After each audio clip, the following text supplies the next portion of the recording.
In your talk this morning, you talked about the need to adapt agriculture to climate change. But when we do that, we need to find ways to mitigate the impact on biodiversity.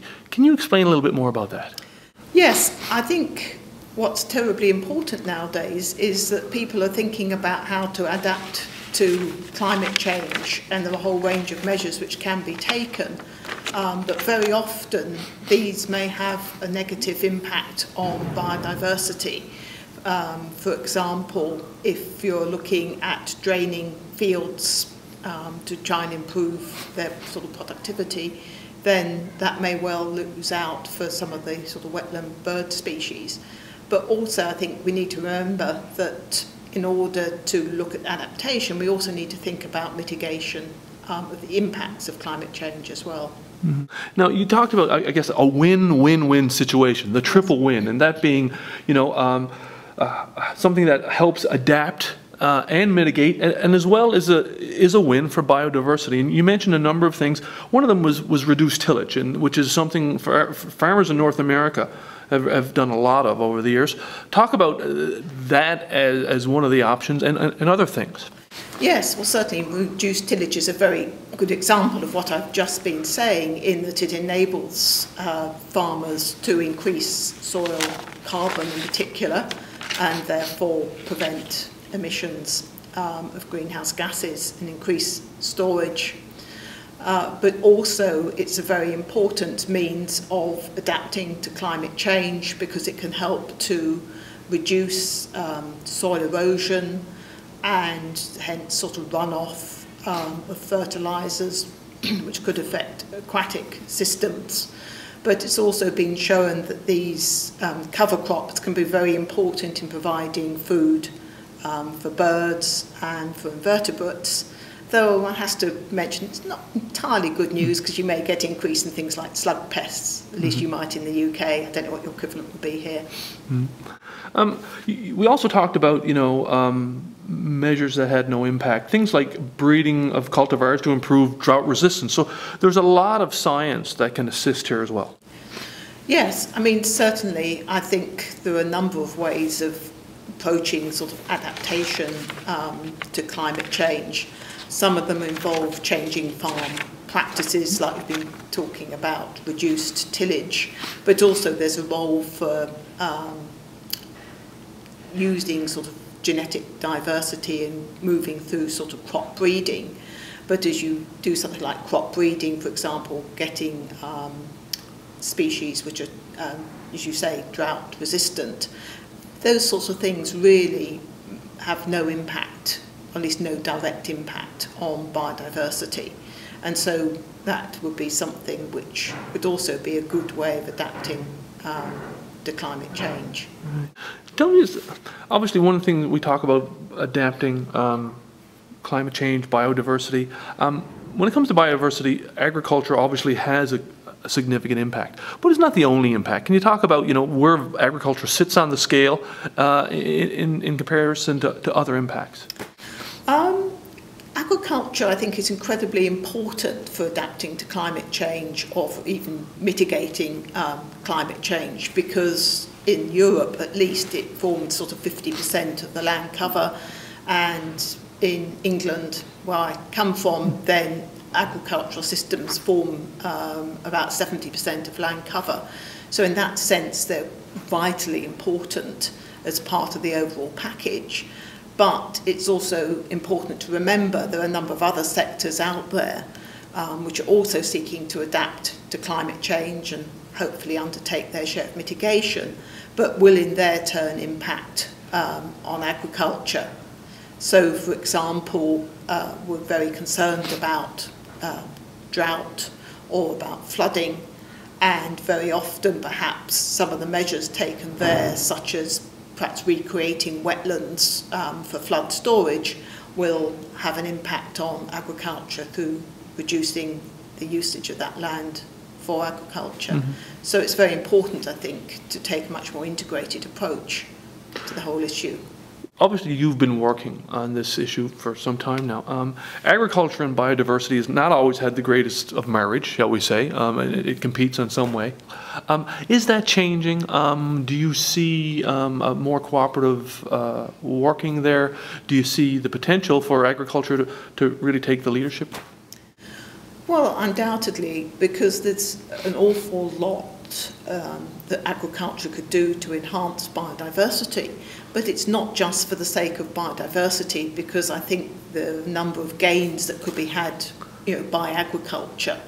So, for example, I think we're beginning to realise that for farm crops, we're very dependent on pollinators.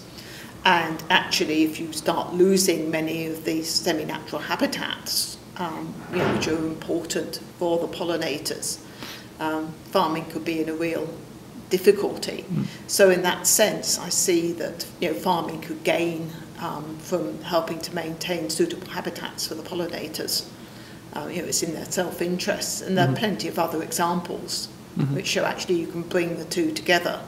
And in the UK, we have what we call agri-environment schemes, where farmers are actually paid to undertake some of these measures, and it's being shown on a lot of these, then farmers can actually gain in terms of yields and also widen the biodiversity on their farms. Right. Is there a message for producers here in the work you're doing about the roles they can take and the processes that they can put in place in their farms? I think what they need to be doing is just re-evaluating the way they're carrying out farm management practices and think about, could I do things better that enhances biodiversity, but also looking for those sort of measures which make sense to them, particularly looking to the future. So I think there's a real opportunity for farmers to have a look at how can they bring together their own need to adapt to climate change in the future, and how they can also make sure those measures are positive for biodiversity. And coming back perhaps to where we began, sort of the triple wins, can we also look for measures which bring in the mitigation as well? And those, I think, are really climate smart measures. If you do those, which are good for mitigation, adaptation and biodiversity. Now, the final question, you had in your presentation a number of factors that you looked at. There was only so many, a small percentage of win-win-win situations, and a lot of sort of situations where that wasn't the case. How difficult has it become to find more of those situations that are win-win-win? I think it's going to be probably quite difficult to find more win-win, but I think we also do need to look for them more carefully. The work that we've done was based on published literature, which is constantly developing, new things are being found, and also I think it'd be really good just to try and quantify what gains there are in each of those three areas, because I think then we can start to look and see perhaps where the gaps are and what we don't understand, and actually could we enhance even existing sort of win-win situations. So I think there's still a lot of work to be done.